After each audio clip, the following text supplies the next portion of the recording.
তো hello everyone, কি অবস্থা সবার? আশা করি সবাই ভালো আছেন। তো আমি আজকে আপনাদের সাথে 3টি ট্রিক্স শেয়ার করব, যে 3টি ট্রিক্সে আপনাদের অনেক উপকার হবে।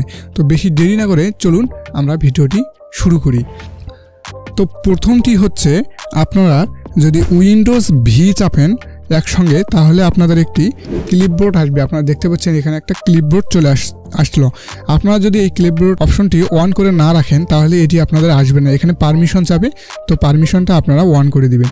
দেওয়ার পর আমি যদি ধরেন এখানে টেকগুলো কপি করলাম Ctrl+C দিয়ে, আবার এখানে যদি এটাকে আমি কপি করি, আবার যদি এটাকে আমি কপি করি, তাহলে আমরা 3টা জিনিস কপি করলাম, কিন্তু আমরা শুধুমাত্র যদি কোথাও পেস্ট করি তাহলে শুধুমাত্র শেষের জিনিসটাই পাবো, অর্থাৎ 274 সাবস্ক্রাইবার্স। ঠিক আছে, তো আপনারা এই সেটিংসের মাধ্যমে বা এই সিস্টেমটার মাধ্যমে আপনারা সবগুলোই পেয়ে যাচ্ছেন।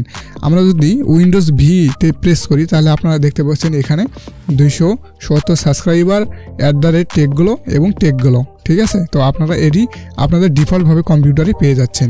তো 2 নম্বর ট্রিপস হচ্ছে, আপনারা আপনাদের কম্পিউটারে আপনারা এখানে আসবেন সার্চ বারে, আসার পর লিখবেন SNI স্নিপিং টুল। ঠিক আছে, আপনারা দেখতে পাচ্ছেন এখানে স্নিপিং টুল। এখানে আপনারা যদি ক্লিক করেন তাহলে হচ্ছে আপনাদের এরকম একটা ইন্টারফেস আসবে। এখান থেকে আপনারা আপনাদের ডিফল্টভাবে কম্পিউটারে স্ক্রিনশট নিতে পারবেন। ঠিক আছে, স্ক্রিনশট নেওয়ার জন্য আপনাদেরকে এক্সট্রা কোনো সফটওয়্যার ইউজ করতে হচ্ছে না। আপনারা নিউয়ে ক্লিক করবেন। নিউয়ে ক্লিক করার পর এখানে আপনারা দেখতে পাচ্ছেন অটোমেটিক হচ্ছে আমার চলে আসলো, স্ক্রিনশট নেওয়ার জন্য একটা অপশন চলে আসলো। আমি এখন এটাকে ড্র্যাগ করে যতটুকু আমার প্রয়োজন ততটুকু আমি স্ক্রিনশট নিতে পারবো। নেওয়ার পর এখান থেকে আমি চাইলে এখানে সেভ বাটন আছে, অথবা এখান থেকে ফাইল থেকে সেভ করতে পারবো। কোথায় আমরা সেভ করব? সেভ অ্যাজ করে, তো আমরা এখানে এটিকে সেভ করতে পারবো। ধরুন পিকচারে সেভ করলাম, পিকচারে ওকে দিলাম। ওকে দেওয়ার পর আমরা যদি যাই পিকচারে, তাহলে আপনারা দেখতে পারবেন যে এটি আমার সেভ হয়ে গেছে। আপনারা দেখতে পাচ্ছেন এটি আমাদের সেভ হয়ে গেছে। তো এটা আপনারা ডিফল্টভাবে আপনাদের কম্পিউটারে পেয়ে যাচ্ছেন। 3 নম্বর ট্রিক্সটি হচ্ছে, আপনারা যে কোনো, আমরা যদি এখানে লিখি ব্যাকগ্রাউন্ড রিমুভ, তো দেখতে পাচ্ছেন ব্যাকগ্রাউন্ড রিমুভ লেখার পর এখানে আমরা একটি অপশন পেয়ে যাচ্ছি, মানে হচ্ছে ওয়েবসাইট।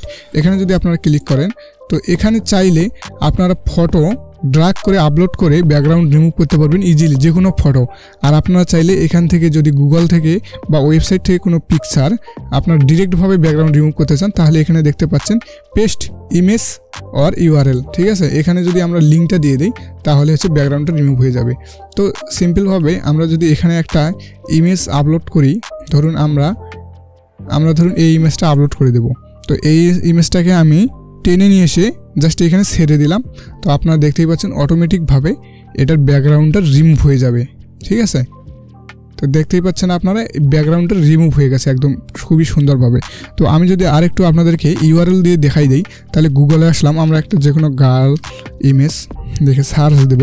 তো গার্ল লিখে আমরা সার্চ দেওয়ার পর ধরুন এখান থেকে আমরা যে কোনো একটা ছবি নিয়ে নেই। ধরুন আমরা এই ছবিটাকে নেব। তারপরে আমি এই শিটটা ওপেন করলাম। এখান থেকে আপনারা রাইট বাটন ক্লিক করবেন। ক্লিক করার পর এখান থেকে কপি, ঠিক আছে, ইমেজ অ্যাড্রেস, এখানটাতে আপনারা ক্লিক করবেন। ক্লিক করার মানে হচ্ছে এই ইমেজটার আমরা URLটা কপি করে নিলাম। তারপরে এখানে আসবেন। এখানে আসার পর আপনারা নিচে দেখতে পারবেন যে URL, paste image or URL। তো এখানে URL-এ ক্লিক করবেন। তারপরে আপনারা URL-টি এখানে বসে দিবেন। দেওয়ার পর ওকেতে প্রেস করবেন। আপনারা দেখতে পারবেন এখানে আমার ইমেজটি অটোমেটিক চলে আসবে এবং ব্যাকগ্রাউন্ডও রিমুভ হয়ে গেল। তো এটি ছিল আজকের 3টি ট্রিক্স। আশা করি আপনাদের অনেক প্রয়োজনে আসবে। তো ভিডিওটি যদি ভালো লেগে থাকে তাহলে অবশ্যই আমার চ্যানেলটি সাবস্ক্রাইব করে আমার সাথে থাকুন, কেননা এই চ্যানেলে প্রতিনিয়ত টিপস অ্যান্ড ট্রিক্সের ভিডিও দেওয়া হয়। তো সবাইকে অসংখ্য ধন্যবাদ, সবাই ভালো থাকবেন।